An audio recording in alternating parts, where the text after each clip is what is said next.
Continuando a leitura do Srimad Bhagavatam, canto 10, capítulo 15, verso 5.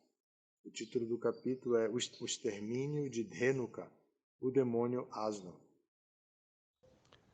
Shri Bhagavan Vacha Aho Ami Devavaramarachitam Padambujam Te Samana Palarhanam Namantyupadaya Shikhadbhiratmanas Tamopahatyai Tarujanmayat Kritam.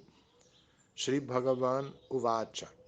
O Senhor Shri Krishna disse: Aho, ó, Ami, essas, Devavara, ó mais eminente dos senhores, Shri Balarama, Amara, pelos semideuses imortais, Architam, adorados, Pada Ambujam, os pés de lótus, Te, de ti, Sumana, de flores, Pala e frutos, Arhanam, oferendas, Namanti, elas curvam-se, Upadaya, apresentando Shikadbhi, com suas cabeças Atmanaha, delas mesmas Tamaha, trevas da ignorância, Upahatyai, a fim de eliminar Tarujanma, seu nascimento como árvores, Yat, por esta ignorância, Kritam, criado. Então a tradução é a seguinte: a Suprema Personalidade de Deus disse: ó mais eminente dos senhores, vê só como essas árvores prostram suas cabeças a teus pés de lótus, que são adoráveis para os semideuses imortais.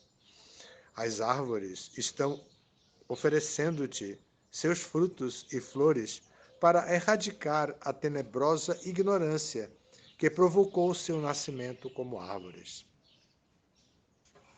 Significado: as árvores de Vrindavana pensavam que, em virtude de ofensas anteriores, elas agora tinham nascido como árvores e, por serem imóveis, não podiam acompanhar o Senhor Krishna em suas andanças pela área de Vrindavana. Na realidade, todas as criaturas de Vrindavana, inclusive as árvores e vacas, eram grandes almas que podiam associar-se pessoalmente com a Suprema Personalidade de Deus. Mas, por causa de sentimentos estáticos de saudade, as árvores consideravam-se a si mesmas em ignorância e por isso tentavam purificar-se, prostrando-se aos pés de lótus de Krishna e Balarama. O Senhor Krishna, ciente da mentalidade delas, olhava-as com afeição e, ao mesmo tempo, louvava seu serviço devocional a seu irmão mais velho, Balarama. Aqui nós temos o prelúdio de um dos passatempos mais conhecidos de Krishna, que é a morte, a derrota de Dhenukasura. Dhenukasura era um demônio, como o nome Asura indica, que vivia em Talavan, uma floresta de palmeiras, que tinham muitos frutos deliciosos. Não tinham apenas palmeiras, mas predominantemente era palmeiras, por isso o nome era Talavan. Então, ele vivia ali e ali ninguém podia entrar. Ele era o proprietário, ele se sentia o proprietário. Assim como o Senhor Brahma, quando viu os meninos separados de Krishna, brincando, mas depois se separaram para buscar os bezerros que tinham entrado floresta dentro, Brahma pensou: esse moleque está imitando o meu senhor adorável, então eu vou dar uma lição. E roubou todos os meninos vaqueiros. Dhenukasura se sentia o proprietário daquele lugar. São dois tipos de ilusão. A ilusão de Brahma era motivada pela afeição ao Senhor Krishna e não querer ver ninguém imitando o Senhor Krishna. A ilusão de Dhenukasura é outra. Ele já estava programado dentro dos passatempos de Krishna para funcionar como Asura. Então ele se sentia proprietário daquele lugar e ali ninguém entrava. Com a sua mentalidade territorialista, ele achava que todas aquelas árvores que produziam frutos pertenciam a ele e ele poderia desfrutar delas e dar para quem ele quisesse. Quem ele não quisesse não entraria ali, porque ele derrotava, expulsava, matava. Então, essa era a cabeça de Denuka. E ele agia dessa maneira. Porém, Krishna aqui já tem 6 anos, já está grandinho, já não é mais um Kumara, agora é Pauganda. Está nessa fase transitória entre Kumara e Jauvana. Então ele está na condição de Pauganda. Então ele vai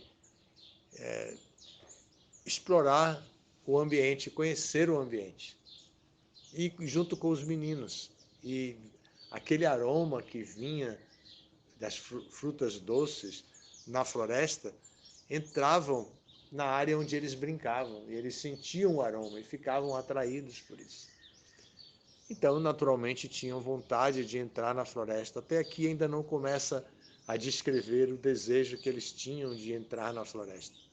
Mas começa a descrever Krishna contemplando a floresta que estava, o bosque que estava ali ao redor deles e que de onde vinha aquele aroma.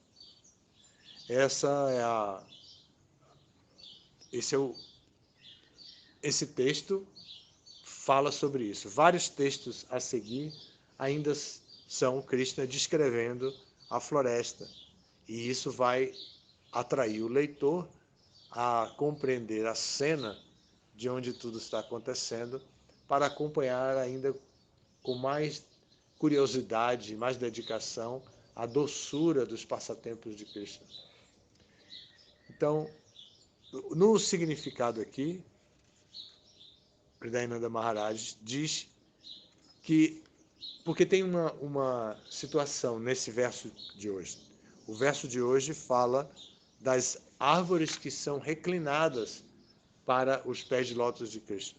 Isso ainda se vê no Seva Kunja, o lugar onde ocorreu a Rasa Lila de Krishna com as gopis.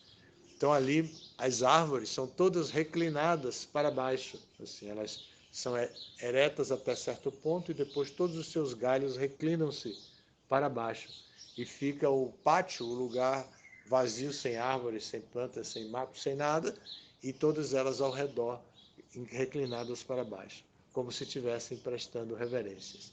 Então aqui se refere a essa postura de se reclinar das árvores, dizendo que elas estão fazendo, e isso Krishna está dizendo que elas estão fazendo isso. Né? Então a Suprema Personalidade ele diz: ó mais eminente dos senhores, dirigindo-se a Balarama, vê só como essas árvores prostram suas cabeças até os pés de lótus, porque elas são reclinadas, assim, que são adoráveis para os semideuses imortais. As árvores estão oferecendo-te seus frutos e flores para erradicar a tenebrosa ignorância que provocou seu nascimento como árvores.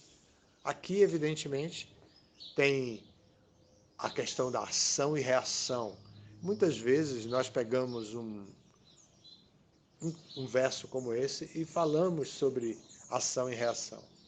Mas, se não existe uma declaração muito clara, evidente, nós devemos evitar de transitar por essa seara da especulação a respeito de qual a reação que vem pela ação, porque isso cria um julgamento das pessoas e cria um afastamento das pessoas e não uma aproximação das pessoas.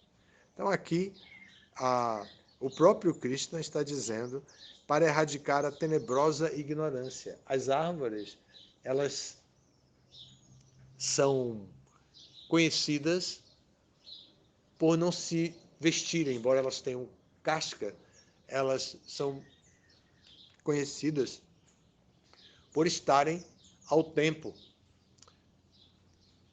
completamente vulneráveis às exigências do clima, verão, inverno, seca, tempestade, raio, tudo atinge as árvores. E elas ficam ali, naquela situação, imóveis, não podem correr, não podem fugir, não podem se defender dessa maneira. Então, Cristo está dizendo que se elas estão assim, é porque tem uma reação por trás disso. E é sobre isso que eu falei antes, que a gente deve evitar de entrar nessa linha de pensamento de que reação corresponde a alguma ação praticada para evitar o distanciamento entre as pessoas. E aqui, de qualquer forma, o texto termina, começa o significado, e Hridayananda Maharaj vai dizer que as árvores de Vrindavana pensavam que, em virtude de suas ofensas anteriores, elas agora tinham nascido como árvores, e por serem imóveis, não podiam acompanhar o Senhor Krishna em suas andanças pela área de Vrindavana. Então, a ideia é estar associado com a lila de Krishna, e as árvores ficavam paradas, Krishna passava por elas e ia embora. Mas ele depois explica que não é exatamente isso, né? Na realidade, todas as criaturas de Vrindavana, inclusive as árvores e as vacas, eram grandes almas que podiam associar-se pessoalmente com a Suprema Personalidade de Deus. Só pelo fato de ele estar ali, já era um tipo de associação e aquilo era vantajoso para eles, para as vacas, para as árvores, os pavões, os macacos. Imaginem os macacos que Krishna deu a manteiga roubada da mãe dele. Então, todos esses são associados de Krishna. De alguma forma, eles estão naqueles corpos para poder compor o cenário da lila de Krishna, dos passatempos de Krishna. Esse é o tema aqui, especificamente, aqui. E Krishna louva a mentalidade das árvores, assim porque elas estão sentindo vontade de estar com Krishna, ele louva isso, e ao mesmo tempo ele também se relaciona com elas da mesma forma que ele se relaciona com seus associados que estão sempre com ele, com olhar de afeição. Eles acolhem as árvores, ele, Krishna, acolhe as árvores como parte da lila dele também. Então essa é a atitude de Krishna em Vrindavana com as árvores que são seres imóveis, estão ali na floresta simplesmente para compor os passatempos de Krishna. Alguma pergunta ou comentário? Qual seria o humor predominante de Krishna quando ele faz esse tipo de colocação, né, de que essa reverência das árvores era para levar o Senhor Balarama ao objeto de amor dos semideuses? Humor da veracidade, do que ele realmente sentia. Balarama é o irmão mais velho dele. E tem uma hierarquia nisso. E assim como Balarama protege Krishna, Krishna louva Balarama por protegê-lo e por estar nessa posição de irmão mais velho. Então eles têm uma relação genuína. Então o louvor de Krishna é genuíno. É de fazer com que Balarama se sentisse parte daquela lila e que, junto com todos os outros, também estivesse ali da maneira mais espontânea da relação amorosa dele com Krishna e com todos os ali associados.